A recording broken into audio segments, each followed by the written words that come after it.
বাপ কিছু সাহায্য করেছেন। কি ব্যাপার স্যার? আপনি? কে তুমি? স্যার আপনি আমাকে চিনতে পারছেন না? আমি সুরজ। কোন সুরজ? আমি আপনার কোম্পানিতে ম্যানেজার ছিলাম না?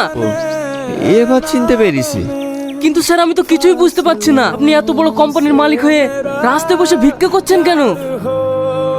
সবই আমার কপালের তো। I miss you, baby. ছেলেটাকে ঘুম পাড়িয়ে রেখে তুমি কোথায় গিয়েছিলে? আমি কোথায় গিয়েছিলাম না গিয়েছিলাম সেই কৈফিয়ত তোমাকে দিতে হবে না। অবশ্যই দিতে হবে, আমি তোমার স্বামী। ছেলের স্কুল যাওয়ার সময় হয়ে গেছে, আমাকেও অফিস যেতে হবে।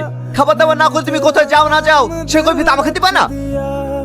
আমি তোমার দাসী না যে আমার পার্সোনাল ব্যাপারে তোমাকে কৈফিয়ত দেব। তোমার মতো জানোয়ার মেয়ে আমি এই পৃথিবীতে দেখি। তোমার যদি আমাকে নিয়ে এতই সমস্যা হয় তাহলে ডিভোর্স দিয়ে দাও। তুমি কি ভাবছো আমার বিয়ে হবে না? তোমার মতো ছেলে না আমার পেছনে সবসময় দষ্ট করে ঘোরে।